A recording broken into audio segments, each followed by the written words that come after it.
I think we can win the title. My niggling hope is like we might win the title even this season. If Iraola thinks that he can play all the 38 games with high intensity, I think we will be in deep trouble. These players cannot keep the intensity, and that could lead into a lot of injuries and muscle injuries. If having just fantastic players on paper was enough, then we should have won last season. B, the Galacticos of Real Madrid at the start of the turn of the century and everything, they should have won repeated Champions League for 5 years and everything, but they did not do that. I am really, really looking forward to see the Wirtz and Isak partnership this year. Yeah. That clicks. And if Isak can somehow stay fit, like look after his knees and hamstrings and all those kind of things, he will score goals. I think we will win 2-1. And Isak will score and then refuse to celebrate, like go like this.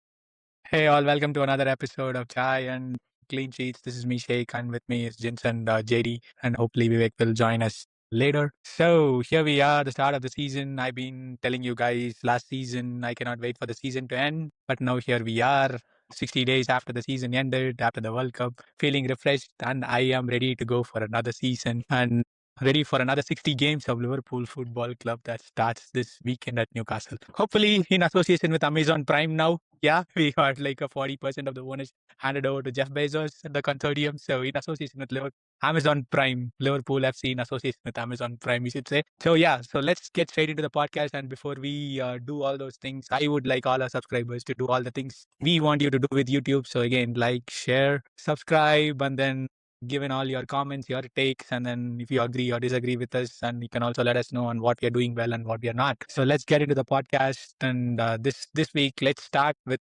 I was going to start with the game against Como last season. They are a decent side. They are going to play in the Champions League as well. But I was intrigued, and actually my eye caught the performance of Jeremy Jacquet. I was so impressed with him, so I want to start with him. I mean, I hope he stays injury free. If he does, like, what a defender, and he is like a Rolls-Royce of a defender. First, I would like to get your thoughts on his performance. He did score a goal as well, and also it was a big ask for Araujo to replace him at halftime after the performance Xabi did, and then we were expecting to see what would his follow-up act will be with Araujo. So let's start with Jacquet. So Jeremy Jacquet, Jins, so what did you think of his performance? And I thought he was a Rolls-Royce of a performance. I saw many similarities with Van Dijk and the way he carried the ball, and I was impressed with his performance. So your thoughts on Jacquet? Yeah, Sheikh, I agree. I have never seen him play before. So I just watched that 45 minutes was the first time I'm seeing him. And today I read somewhere, like, very rarely the crowd sings a player name after 15 minutes. And I think that for Jeremy Jacquet, it was sung after 15 minutes. Oh, what a defender, man. What a player. What a player. He's calm. He can distribute. He can dribble. He can tackle. He get into that whatever Iraola wants, that space. And I looking into Van Dijk. I saw him. He just enjoyed the game with the Jacquet. Like, maybe Van Dijk might have seen a reflection on himself being young, and that I just hope that he stays free, like injury free on this one. And now looking into back, I think including us, everyone was scolding FSG and Hughes for not giving the contract to Konate. But when you have a defender like him, you have to think 4 or 5 times if is it worth to give 200k for the next 5 years. So I agree with what maybe it's still too early, but we have an amazing defender, man. I just love him. I think it's like very rarely there's someone we felt like love within like one game, just 45 minutes in a preseason. I know it's too early, everything, but he is a Rolls-Royce. Yeah. Jerry, your thoughts on Jacquet and Steve's follow-up act on Araujo? I mean, I kind of felt sorry for Araujo coming on second half after that kind of a performance from Jacquet, but I thought Araujo did decent as well after, like, I think Van Dijk kind of shouted at him when he made his mistake, and after that, like, he was good as well. So your thoughts on Jacquet and Araujo? Yeah, I mean, I did not catch the full game, so I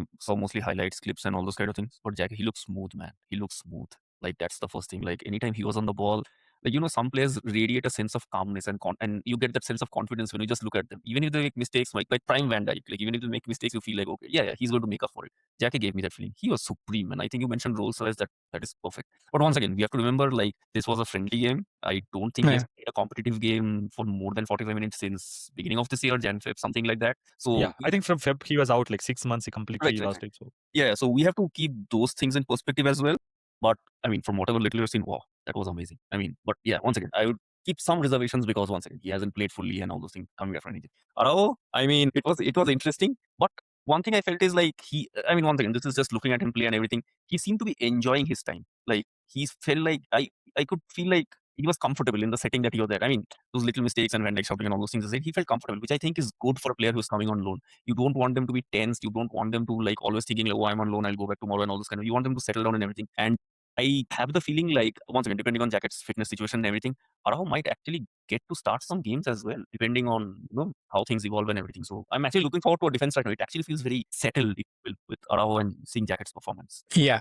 So one thing I noticed is like since Van Dijk is the captain and he takes the responsibility for the defense, like that kind of frees up Araujo as well, because at Barcelona he was kind of considered he was the captain, right? Yeah, like yeah, he is the captain, and then like he had a lot of responsibility, so that kind of lifted off his shoulders, and you could see he was following orders from Iraola. So yeah, that the performance of the defense was decent in the game. I even liked the performance of Kirkes and Frimpong as well in the game. Like Frimpong especially, he looked like a different player playing next to Jake, and he also got an assist for Gakpo. I like this pace, and I think with the system Iraola wants to play, do you think Frimpong will start against Newcastle in the first game? And I also want to get your thoughts on who would start against Newcastle on Sunday, whether it's going to be Jake or Araujo. So let's go with start with Frimpong and let your thoughts on who is going to start. Who do you think will start against Newcastle on the right side of the defense? I think it has to be Frimpong. Good, it's yeah. No, yeah. Like I know I have given a lot of sticks to Frimpong like last season, and I told him like I don't rate him. I want him to be like sold. We need a right back. I was against him, but like even first game against I think even the preseason he was at a fault for conceding one goal I think from Sutherland scored. But watching the first 45 minutes of Como game, I see a different kind of Frimpong. I'm thinking right. I think Iraola have done more on Frimpong, say that he has improved defensively so much. I saw there was one incident where he came and he was I think Jackie somehow missed it and he made the last man tackle. He was the last man and he tackled it. So Frimpong has the pace, but the only thing that like last season always right, I think like again going back, the slot was using him as a Salah's replacement and sometimes at the right back and sometimes as a right wing back. So there was not set of what he do. He looks like confused. He was like no confidence. But like watching, I know again like what JD said, it's like preseason. We can't say anything on preseason, but watching that 45 minutes, I feel fully confident on Frimpong. At least the first half, like he was good. He was good offensively. He was good defensively. He was calm. He was using his pace. So everything. So for sure, I think against Newcastle, Frimpong is gonna start. And there is another thing, just to add to that, Jins. Good players like people who are calm, well settled, very confident of the technique. People like Prime Van Dijk. People I hope Jeremy Jacket, and everyone, and even Araujo for that matter. As you mentioned, he was the captain. I mean, I guess he was still the captain. And all those things. They tend to make players around them better. They tend to have that sense of gravitas. They tend to have the sense of calmness. Like, calm down. We are playing. Just calm down. Let's stick to the plan and all those things. So I think having Araujo is good. He has that sense of authority, I guess. Like that comes to him naturally, right? Like to command the line and everything. That I think it should be good. And yeah, I completely agree. Frimpong will be starting probably. Not probably. He should actually. But coming back to the centre back position, it's kind of like because us like we know Jeremy didn't play a full 90 minutes for like last 6 months, and he just had like 45 minutes of preseason. And I think even Van Dijk said in an interview that he was tired towards the end of even 45 minutes. So thinking that starting again him in like a Premier League, it's like 50-50. I'm not sure who is going to start, and it's very rarely that you will start a player like especially the defender where you can sub him after 45 minutes. So like Araujo had like maybe like 1 week of training, and Jeremy same the 1 week of training, but Araujo at least been playing. So for me personally, I'm thinking that Jake will start, and whatever the scoreline is, whatever happens in the game, he will come sub of around 60 minutes, and Araujo will play remaining 30-35 minutes. I had the exact other opinion. I thought Araujo will start, play for 60 minutes, and then Jacket gets subbed on. That's what I was thinking. Because JD, Newcastle away, like it's an intense St. Mary's Park. It's an intense one. No. But Newcastle is on a rebuild path. They lost some of the key. No, it doesn't matter. Their fan base is too good. Like putting Araujo into the starting 11, and if he make one mistake, that could derail his entire loan spell with Liverpool. I hope Iraola thinks of that like more than physical, like mental game, right? It could affect him. So I was under the other opinion. So it looks like Newcastle will be a big away game. So probably we could consider them, I mean, not on the squad strength at this point, but it is a big away game. So I was under the I always thought that Araujo will start at right back for all the big games that are away from Anfield, and Frimpong will start all the games that are at Anfield. So, that way we will have a defensive stability. But looking at Frimpong's performance, I don't think we cannot question his defensive contribution in the last game, and he is in form. And I also think that like him not being called up to the Netherlands squad for the World Cup is kind of given him the Blessing in motivation disguise. to perform well and then show and get back into the team. With now that with Xavi as the manager, like he wants to impress him and get back into the side. So I think having Frimpong have the summer off and then him having a full preseason will help him. Hopefully, he will stay injury free, and then I think he should start against Newcastle. And I also think Jackie should start because, like I said, like he's an exciting player. He's a Rolls-Royce player, and we love to watch him. So I want him to start. Yeah. So again, so all that dovetails into the conversation, like why we signed Araujo on loan. So having seen Jacket's potential, right, I kind of see why we signed Araujo on loan. Like we didn't want to block anybody's development. So that way, like if Araujo performs better, in case if Van Dijk decides to leave, then we can sign Araujo permanently, and we can see how he performs during this year. And also the profile of centre backs like we have right now, all Nyoni, Jake, Araujo, and Van Dijk. If you look at the physical attributes of them, right, they are strong, they are tall, and I think we'll be good with winning balls in the air and hopefully do better at corners this year. So, and I think that's the reason we didn't go for Van Hecke or Senesi, because we were looking at a certain type of profile for centre backs. Like they should be this physical attributes, just like Van Dijk. He should be tall and strong and good in the air. And I think. No, I wouldn't say it's too early to say, but I kind of like the way our defense is shaping up for the season. So, Vivek, I'll give you so welcome to the podcast to you, and I'll give the final word on our defense and your thoughts on Jake and Araujo and who should be starting at the weekend for Newcastle against Newcastle.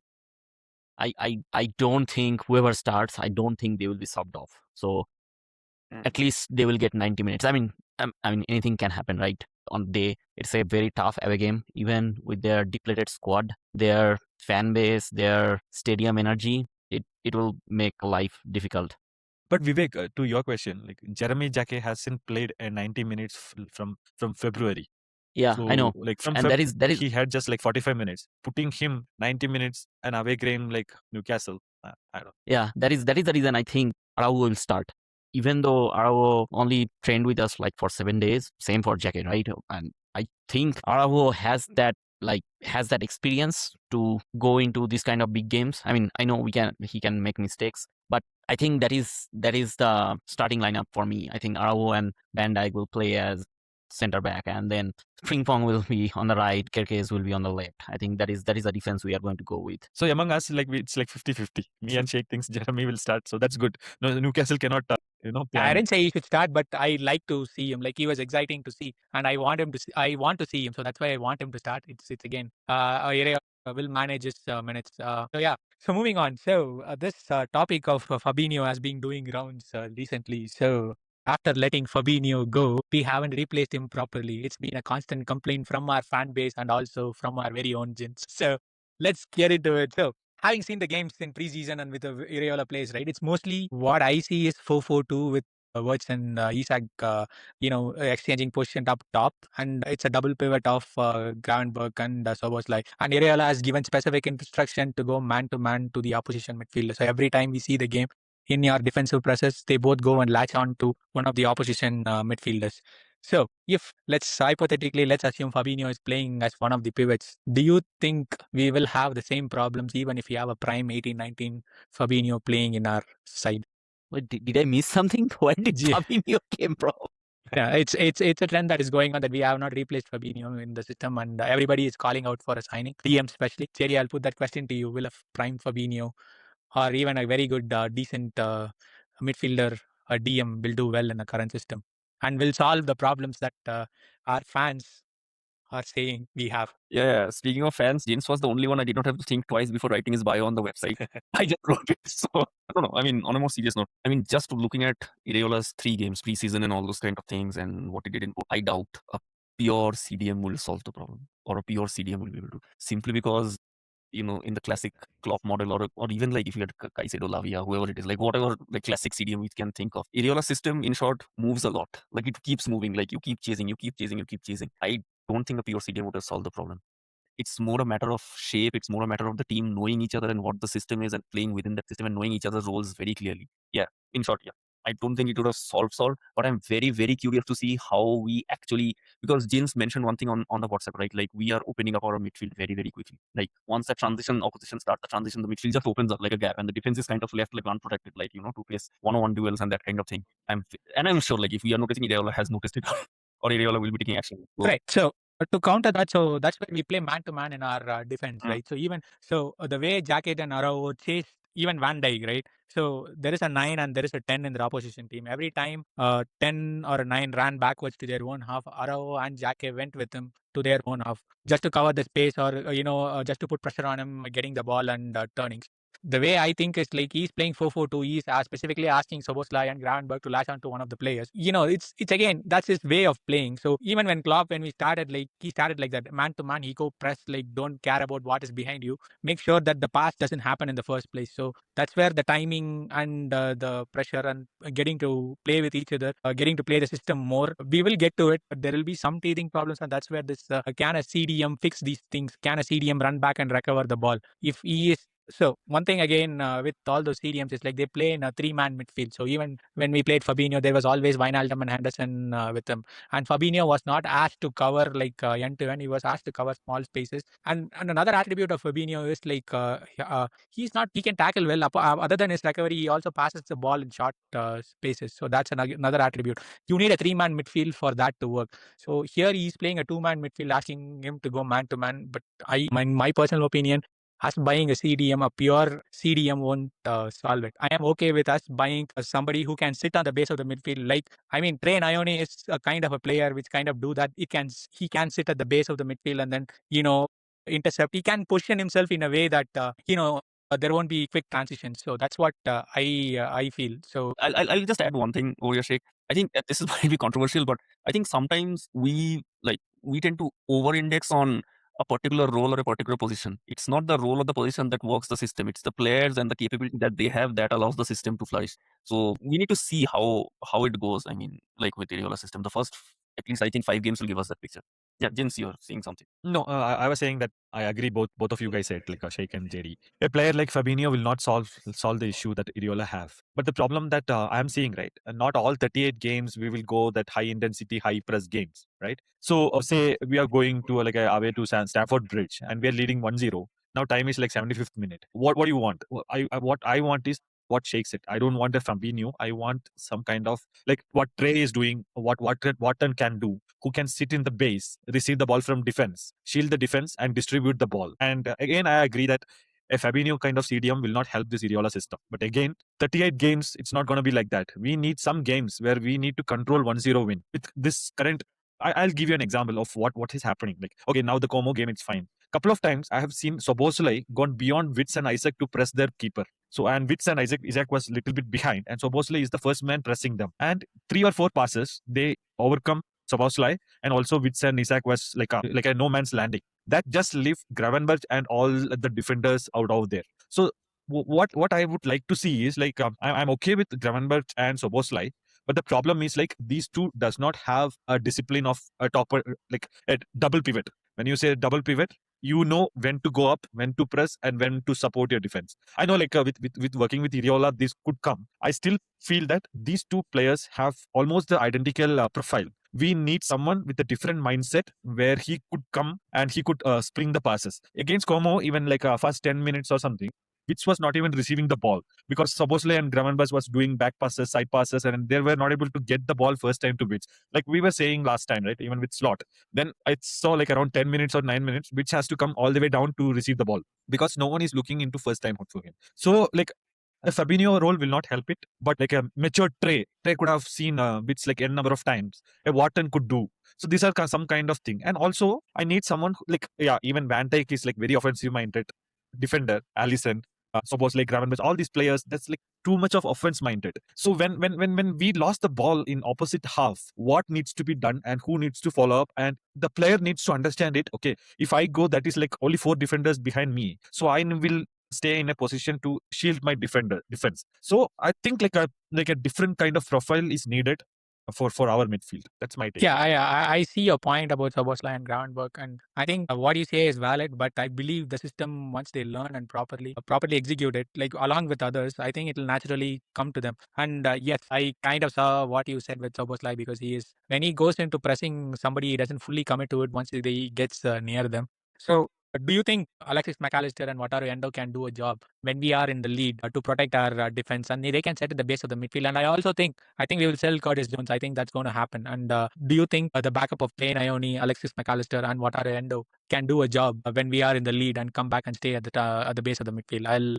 I'll put that point to you, Vivek. I think they can. I think they can. I personally think McAllister had a very bad last season, but I think he kind of proved during the World Cup that he still can contribute to the team. And I think McAllister is kind of a player who can sit back. And I think that is his best game, to sit back and just shield the defense. Whenever we ask McAllister to, do too many things, I think that time it is very tough for him to manage, especially if a team is like attacking in all fronts when going down. I think McAllister's base game will be, and same with Endo, right? Endo was kind of a shield during Slot's first season as well, and I think they both can do a job. But I think I am more interested how Trey can evolve to the next best thing, right? We are already seeing a lot of improvements from him under AI, and I hope it continues. I hope he continues to be a good player, a great player, and the trajectory is really, really good so far. So yeah. All right. So let's wrap it up. This one, our discussion on DM. I'll give the final point to JD. So what are your expectations for Trey Nyoni this season? Actually, I have very high hopes for him. I hope he gets the minutes. I mean, once again, preseason, is only an indicator of things to come, I guess. But I actually have very high hopes. I hope he gets the minutes and everything, and he stays fit, most importantly, to play all these games and everything. I think that he would probably start some home games. That's what I'm thinking. Probably start. I think he will start a lot of games. The way he played in the Leeds game, right? I was the way he positioned himself. Like it was, I don't know if you remember the way Xabi Alonso used to play. It was like that. I mean, not the ranges yet, but he will get there. But at least him positioning and things like that, like he was. I could see a Xabi Alonso in him. Yeah, the reason I say home games is because I think he will need some time to. He's still young, right?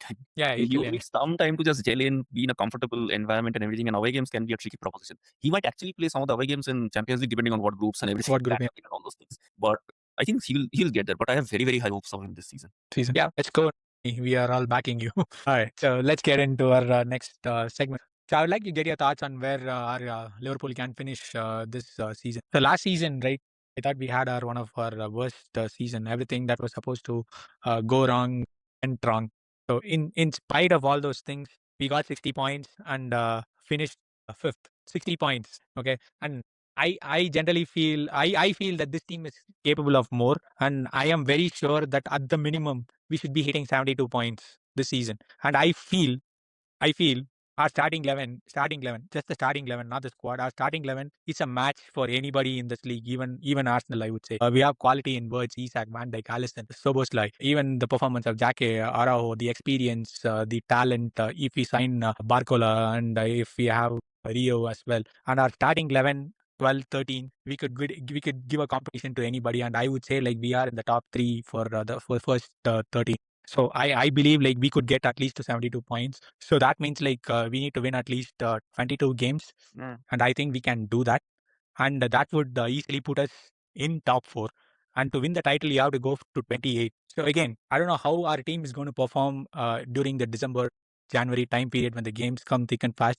And I don't know how fast our team can adapt to the way Iraola play. Considering all those factors, I don't realistically think we can go for the title. A lot of things has to happen for us to win the title. But I'm not saying we won't win it, but we can. But a lot of things has to happen for us to win. For me, the expectation for the season is like we should finish in top 4. And I would open the conversation to you, Vivek. So I am in my calculation. Okay, to win the league, we need to get 84 points. Yeah, 28 I think wins. 84 will win that. Whoever gets to 84 will win the league. I think the way the competitiveness of the league increased over the last season and a half, I think 84 is enough. Maybe 82, 81 even enough. But 84 surely to get 84 points. To your point, Sheikh, how many we need to win? 28? So any title-winning team has to win at least 28 games. So that's what 28 gives us 84 already. Like there will be some draws. I'm saying like 28 games wins you the title. That's what I'm saying. Yeah, I mean, And 22 will guarantee you top 4. So yeah. I think we can get to 22. The problem which I'm seeing is like how Iraola is going to manage the squad when the games come thick and fast. And also like how soon the players can adapt to a system and start playing the way he wants. If our players can play the way like Iraola wants, then we'll hit the road running. I think there will be some hiccups when we start the season, but I think we should be good enough to go to 22. So your thoughts? Yeah, I think we can win the title. Okay. Yeah. I can understand that. No, I can understand that argument. Like No, let no Vivek finish. argument. No Let Vivek argument. I finish. know why Vivek says this. Two things. Ipswich back in Premier League and Liverpool had a preseason in US. Vivek is A our new resident manager. octopus. The new manager. So last 2 times we had tour in US, we won the league. So I am always very scared of preseason in Asia, to be honest. For some reason, whenever we had preseason in Asia, we had a disastrous season. Most of the time. There are few exceptions, of course, but whenever we did preseason in US, we are usually really good. I believe we did preseason in US before before the 2013 season as well, and we had a really good season that season as well. Again, there is a hope. I hope I'm right, but I realistically think we should finish within top 4 pretty convincingly. I don't think the mistakes we did last season with Slot, I don't think the same mistakes will happen. There are no World Cup for which the player will try to save themselves. Injuries, we had a pretty bad luck with injuries last season. I hope we have a good luck with injuries this season. And again, Isak did not have any preseason last season. He did this season, and he's like in pretty good shape from the World Cup and preseason games. Yeah, so I'm almost certain we'll finish in top 4 Champions League places convincingly. My niggling hope is like we might win the title even this season. I don't think City can do it with Maresca. Okay, so let's hear your top 4. Yeah, my top 4 would be Arsenal, Liverpool, United, and Spurs. Is this In that order? Is this a ranked order? I am not not in that order, but I think Order them. order them. Okay, Liverpool, Arsenal, United, Spurs. Okay. The only reason I picked Spurs instead of Chelsea or City is pretty much in transition. I did not had any kind of City lost Community Shield before. We lost Community Shield before. If we want to lose this Community Shield, and they can we'll go on. So and win the that's league. the other thing. Jins said like you believe in that omen of being Yeah, that I US, believe as and well. Jins has that omen No. of That losing is the Community Shield. I mean, winning the Community Shield will lead you to a bad season. If we win last season, so we could have put the blame on Community Shield. So I personally think City when City lost 3-1 to us in Community Shield, that game City played brilliantly. Somehow we scored 3 goals and City could not convert their chances, but City played brilliantly. The game against Arsenal, City could not.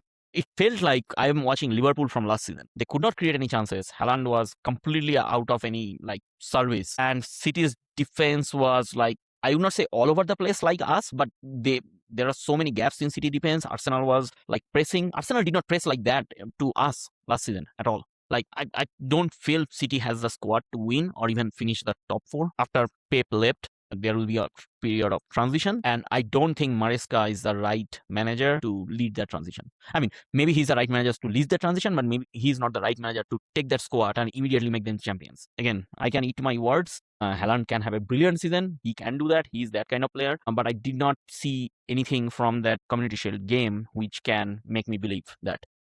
Okay. United, I think they did their business really smart last season, and I think keeping Carrick, even though I don't think he has the potential to win the title, but Carrick is a very good manager, and he know the United DNA, and I think he can again finish top 4. Spurs, the reason I'm saying Spurs is because they did brilliant business, all over the pitch. Getting Tonali is kind of a amazing deal, right? And De Zerbi as a manager, he knows how to play really energetic football. We saw it in Brighton, and even during end of the season when he came to Spurs, it got elevated. Their whole squad got elevated. So I think Spurs has the chance to finish top 4. Arsenal will have some problem, even though they really did some good business with the corner and new rules and etc. I don't know how that will pan out. I mean, lots of rules come in and go. I don't know how this rule will be implemented or not, but I don't feel like Arsenal can do the same thing again this season, like jamming up players in a penalty box and try to score by corners. I don't think that is going to work this season.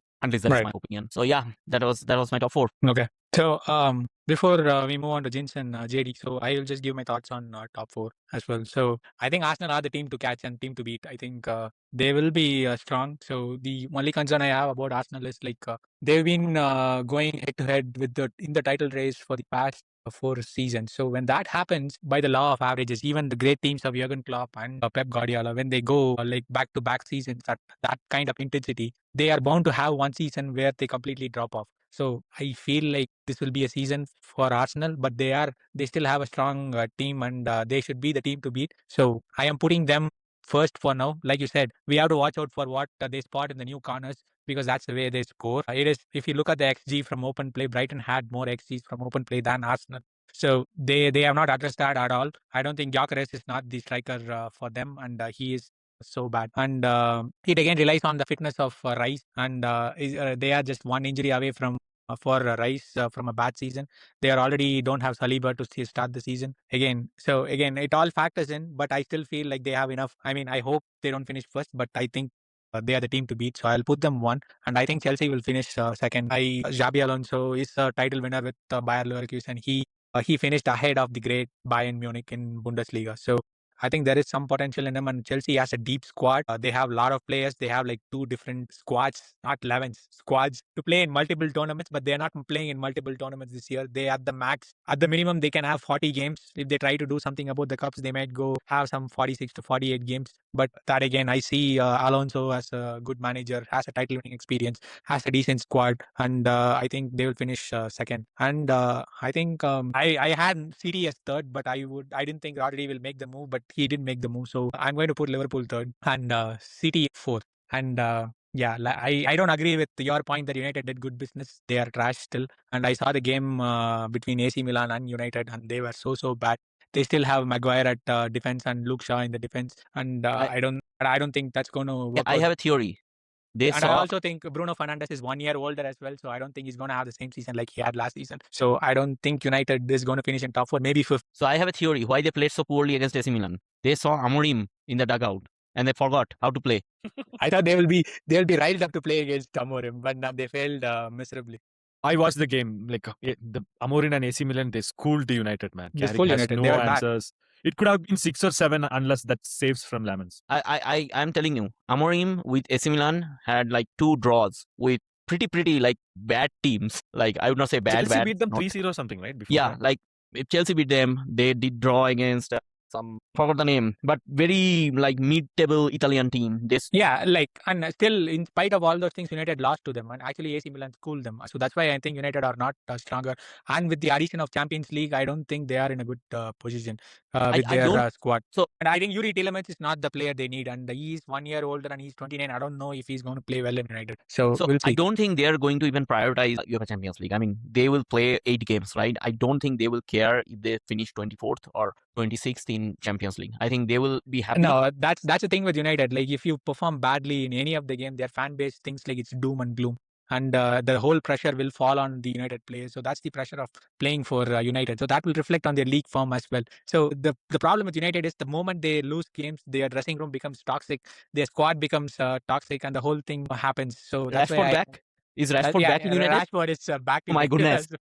So it's all there. It's all there. And Carrick is going to have this Ole kind of season. So that's why I think United may not be in top 4, probably 5th. So we'll see. And with that, like, let's move on to Jins. Like, how do you think? Where do you think we will finish first? And then your top 4 things, predictions. Yeah, I agree with you, Sheik, that what you said. Like our starting 13 is like one of the best teams, we could say. At least like not the best, but it's like within like a top 2 or top 3 in the Premier League. But the problem is like 13 players will not get you title or they cannot be played 38 games. If 13 players was fit and if it was slots method of the possession based low games, I agree with you. Okay, we need only 14 players to win the league. That's what Slot did in his first season. Second season, the injuries, so a lot of things happens. But with Iraola, it's a high intensity, high demanding football. I'm sure if you look into that last season of Bournemouth, I think they had the most muscle injuries. And when the Champions League on Wednesdays and the Premier League on Saturday or Sunday, and then the Champions League away game, it's too much to handle these players. Even against Como, the first 45 minutes was fantastic. We played with high intensity. I think after 55 minutes, everybody's intensity got dropped. We could blame it again on Slot for last season's training method, or these players are not built for this. So how you could support Iraola is you should have built a squad, not starting 13 players. Those players is fantastic. So say for example, if Gravenberch is injured, our option is Endo. But if you look into the squad Arsenal is building, if Rice is injured, they are bringing Bruno Guimaraes, and if Zubomendi is injured, they have all these players, right? They have replacement. So I think even sometimes, okay, it's kind of a 50-50. For example, the Bournemouth players, for them to understand Iraola system, it takes 10 games. I think we will start better, but when the games comes thick and here and there and the Champions League, and when we started looking into the intensity and the game, if Iraola thinks that he can play all the 38 games with high intensity, I think we will be in deep trouble looking into our squad strength. Our 13 is good, but not the squad strength. So Champions League games, November, December, January time frame, when we have to play every 2 days or 3 days, these players cannot keep the intensity, and that could lead into a lot of injuries and muscle injuries. I hope I'm wrong, but this could come in. And we don't But your have 13 includes Barcola and Mbaye. Yeah. Yeah. If you think so. On paper.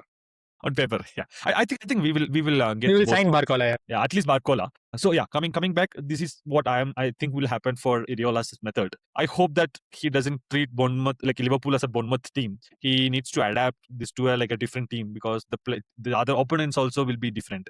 They will park the bus more than high intensity game. So whatever he did with Bournemouth, I hope that he don't do the same mistake here. But only time will say how he's going to adapt, or he's going to stick with his philosophy.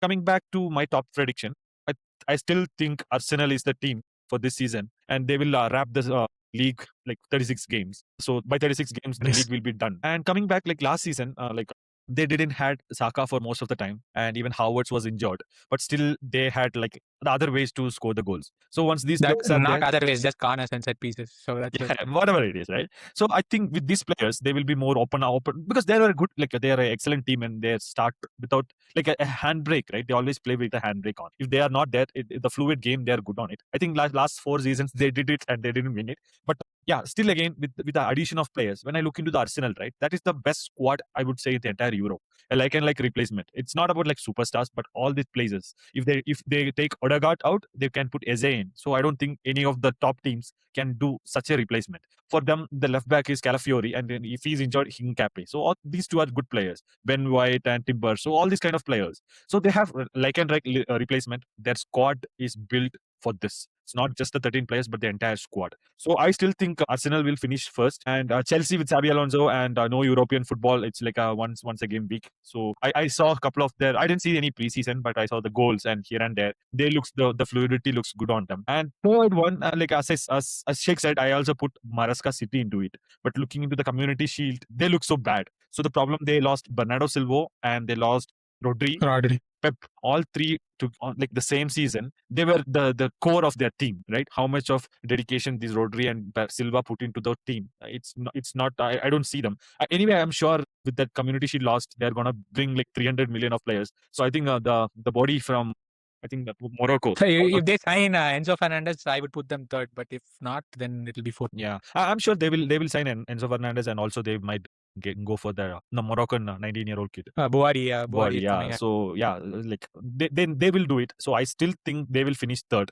Maresca with all these things finish third. And coming back to fourth, I think United will finish fourth, because wait, where are we? We are a Liverpool podcast. Where are we? I put us as fifth. We will finish on the fifth. I think we will finish ahead of United. I hope I'm wrong again, but yeah, as United we can't predict, because last time I think from February they had only 1 week per game, and that keeps their team a high intensity, a counter-attacking football. But when they going into this Champions League, and if they go into FA Cup and other things, that will have an impact on their intensity. And I don't know their recruitment. They bought Tielemans. Tielemans is a good player. We know he's a good player. 29. But the problem with Tielemans is slow. So you need legs behind him. And they So- have Harry Maguire behind him. I don't think he Yeah. has the legs. So that's what Villa did. Villa had like Onana. Onana was like a complete box-to-box midfielder, and they had McGinn who was doing most of the work on it. So they didn't. They have like a Mino and other players on it. So I don't know. Santos, no, yeah. they are not pacey as well. So Yeah, but their attacking unit is good. The quick transition of attacking unit along with Bruno Fernandes feeding them. I still think they will finish fourth, and it's just the first season of Iraola, like a low expectation. I'm happy with this, and I think we will finish fifth. all right. So JD, let's move on to you. Where will Liverpool finish the season? I'll start my top 4 for this season from the bottom. Okay. No, first tell us like where will our club finish? I think this is a Liverpool podcast. So Agreed. I think we will finish second, I think. And the reason for that is I believe this year it will be a scramble. Like who has lesser number of draws, who lost less, who had whose goal difference is a little bit better. I think this season is going to be one of those scrambling seasons. Like no one is clearly ahead. Although what Jin said, I agree. Arsenal looks really strong on paper. Chelsea has a fantastic squad depth and all those things. But if having just fantastic players on paper was enough, then we should have won last season. B, the Galacticos of Real Madrid at the start of the turn of the century and everything, they should have won repeated Champions League for 5 years and everything, but they did not do that. So I don't think that matters. So I think we will finish second. It will be like one of those heart pumping seasons. Nobody knows what is going to happen. That's what I think. So yeah, that's my take. I think we are going second. Now, as for the rankings, I feel City is going to be fourth, Arsenal third, Liverpool second, and Chelsea one. Whoa. And the reason for that is okay, I'll start from the bottom. City fourth because City, whatever happens, they have the weight to carry through them the season and everything. And I feel that whatever others are there, I would have maybe Aston Villa could have given them a chance had they not lost Rodgers and Tielemans and all those kind of people. Maybe Unai Emery could have worked some magic and got them in the top 4 and all those kind of things. But with him losing that many players, it's very unlikely. So City will carry them through. Their weight will just push them through to number 4 for sure. Although also Vivek, I completely disagree. I think De Zerbi will play very interesting football. Like it will be fantastic to watch, but they will run out of gas and probably end up 6th or 7th at best, probably. I'll say the problem with the Spurs, just to Spurs does not have a good attack. Like their forward is bad. They and Matthias Fernandes they signed and he's already injured. Like he suffered a long-term injury, and I don't think they're just because they have Tonali and Van Hecke and Senesi and Rabo. I don't think they will be good enough. Their forward is bad. So that's my thought on Spurs. Yeah, Spurs, when I look at the squad and I think about this season, I don't see them going beyond 6th or something like that. Like it's very, like they will run out of gas. Anyways, so yeah, 4th was City. 3rd, I mentioned Arsenal, and the reason is you kind of touched upon it earlier, Sheik. That was the law of averages. Arsenal have good. They have a good squad. There is no denying that. Jins, what you mentioned, they have a good squad. No denying that, absolutely. But the problem is, it's not about only having great players. It's about having a coach who instills that great mindset in you. Like, go out and play properly and all those kind of things. Arsenal does that. They're very disciplined and everything, but it is going to catch up with them at some point of time. And it might be this season. Even like Pep, I'll not take Klopp because Klopp had some limitations in squad depth and those kind of things. Pep did not have that. Arteta, so far does not have those limitations, at least on paper. But even then, they will be caught out at some place. And I think one injury here, the rule changes and everything, which is kind of their bread and butter last season, right? All those things will play into, and they probably will end up 3rd. Liverpool 2nd, and the reason I say is because it probably will take 4 or 5 games into the season for us to really settle into Iraola's pattern. And when I mean pattern, I mean playing against an opposition who pushes hard. Playing against Como is not really a representative of how Premier League works, right? So once those games, it will take that many games, but after that, I think the squad should settle. And the reason for that is there is no mixed message or anything. I am Iraola, this is how I play. Now go. And it gives a lot of freedom and enjoyment to people. So that is 2nd. Chelsea, I think, and once again, I might be proven wrong, but Chelsea, I think you guys are underestimating Chelsea this season. I didn't, so I put them 2nd. Yeah. I put 2nd. I think they are real dark horses this season. They can really win it. They have the squad depth. They have a very, very good manager, Xabi Alonso. Very good manager. He knows English football. He knows how to structure a squad, keep them fit, keep them going through the season. Not being overtly defensive or basically maintain a balance which wins you championships. Like championship does not mean like you go all out attacking or all out defending. So I think Chelsea will finish first, followed by us, then Arsenal, and then City. That's how we will roll out. JD, you are all underestimating Liverpool. JD, Chelsea. It's not underestimating. It's like cautiously optimistic. That's that. Yeah. Go ahead, Jins. Yeah, go ahead. JD, if this happens, if Chelsea win the league with Roberto Sanchez as their goalkeeper, they should rename the Stamford Bridge to him. They should rename the London name to his name, and he should be the first one to get into Hall of Fame for any goalkeepers whoever won the Premier League. No, but that is true. But they have a good squad. There are other things. I don't think he's going to start. Like what Paul was saying was like Petrovic might start most of the games. So that's what I'm hearing. So we'll see. But anyways, that's my top 4. But I think this season 5 through 8, will be a real scandal. Like 1 point difference and stuff like that will happen from 5 to 8. No, I think so. What would happen with 5 to 8 is like all the good managers from that range kind of moved on. So I believe the gap will kind of open up between the top teams and the mid-table teams. That's what I feel this season. It was not that much last season, but I think it might open up. But only Iraola moved, right? Brentford had the same guy, Brighton had the same guy, Sutherland had the Yeah, same guy. but all those, I think they will have a second season, what do you say, the tiredness and that syndrome thing, which will happen. Jerry, one question. So Yeah, you go said ahead. that Spurs, they play a full attacking mode and other things. They will run out of gas and they won't win you the championship. Isn't it the same way Iraola also play? So what are you saying? No. What I believe is, okay, let me put it this way. I think Xabi has a set method to play. He doesn't do anything beyond that. Iraola also has a philosophy by which he wants to play, but it's not necessarily that he will play every game like that. Like as an example, Pep Guardiola. Pep Guardiola has a philosophy. Like this is my core, this is how I want to play, and this is how my teams should be structured. But Pep, I mean, he followed some patterns and everything here or there, but he adapted to the evolving needs of the game. You don't win. It's incredibly hard to win a 38-game league, playing lots of other tournaments and everything 1 year. And it's like infinitely rare to win it year after year. Pep did that, and it's not possible playing just one way. I think Iraola is on that club. He's on that mold where you have a philosophy, you stick to it, but you adapt depending on what you have and the resources, and you go from there. And one more thing with what happened with Bournemouth is Bournemouth are the longest unbeaten streak last year, in spite of playing with high intensity, in spite of playing with different players for each game, like because of those muscle injuries you were talking about. In spite of all those things, Bournemouth are the longest winning runs. So again, with Iraola, system is the king. So hopefully that's what it is, and whatever players come through, adapt to that, and then if they fully commit to it, I think system can carry us through the season, and that's the reason he was hired, and hopefully that's what we could expect. Also, I'll add one thing. The reason I place number 2 Liverpool is I am really looking forward to see the Wirtz and Isak partnership this year. Yeah. That kicks. And if Isak can somehow stay fit, like he look after his knees and hamstrings and all those kind of things, he will score goals. Right. Yeah. Jerry, one thing, Sheik. Yeah, So Jerry, if this happens, with your prediction happens, so the data of Edwards and Hughes, it might have gone wrong because Xabi was available. They didn't sack him. They didn't sack Slot to get Xabi, and Xabi goes to Chelsea, and then they bought Iraola. If Xabi comes in and win you the league the first time, do you think that FSG think, okay, we made a mistake? Not necessarily. I mean, a coach winning the league is not only about winning it that season. I think what FSG, and I agree with their philosophy, which is essentially you need to think about it long term. You need to build something that is sustainable. Slot also won us the league the first season. Where is he now?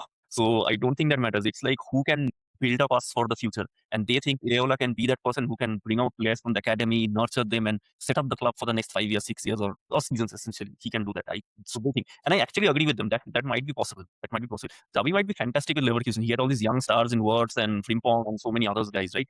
But can he bring up players from the academy? Can he set up the club for success for the next 5 seasons, 6 seasons? So yeah, I don't doubt that decision. It's all good over there. Yeah. So I think I think I said in WhatsApp as well, like Iraola has been hired to do a certain job. He made Semenyo, he made Kirkis, he made Heisen and all those players. The hope is like he will make somebody from the academy like that and make the system work for the team, and players adapt to it and they can become stars while playing this. And there's another angle to it also, Sheik. Like Bournemouth, I mean, I don't want to say they're a feeder club, but essentially they are clubs. Usually some bigger clubs with someone with a deeper course will go raiding, like pick up players and everything. That doesn't necessarily happen to Liverpool. Except to Barcelona, Real Madrid and those clubs, doesn't necessarily happen. And so that also incentivizes the academy players and everything to play better. Like we haven't had anyone since Trent performing at that level, coming up from the academy and everything, right? So I think FSG will look at that, like creating pathways and everything for developing these young stars.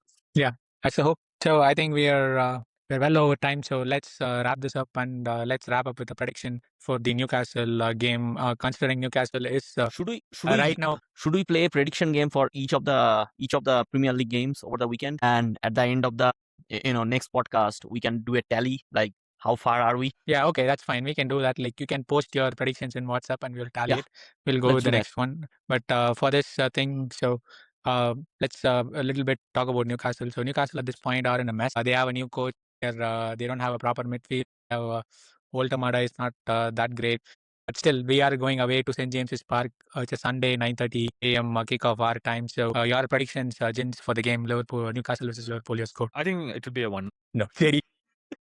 I think we will win 2-1. And Isak will score and then refuse to celebrate, like go like this. I think that will not happen. I think you will celebrate.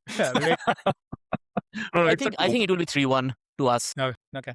So I don't think we'll be able to stop them from scoring. I'd be really glad if we can, but I think our team can score. Yeah. Either So 2-1 I, or 3-1. Yeah. I agree with you, but I'm going to agree with JD on the scoreline. So I'm also going to go with 2-1 for us. So yeah, hopefully. I just hope it's a calm game, not What- like What the like interesting, all of us 90-minute already there. winner. What are you talking about? Did you see the preseason? We are talking about Iraola for all this long. You want a calm game? No, Did you, I don't. Did you I refill don't. on your blood pressure medications for the season? I mean, I don't want a 90-minute winner or a 90-minute I see what you're concede. saying. Yeah. Like whatever happens between 90 minutes. I I mentioned this I earlier. don't want anything from after I 75 minutes. want Just some close the emotion door. from the games after last season. I want emotions from the game. Like, do your thing. Okay, then that's a wrap from us. So the new season is upon us. And before you go, again, like, subscribe, and then let us know in your comments your predictions for the weekend's game and your thoughts on Liverpool's position for the next season. And let us know your top 4 predictions as well for the next season. So with that, it's a wrap from the podcast. But for Liverpool, our 60-game season starts this weekend. So on your marks. Cheerio from all of us.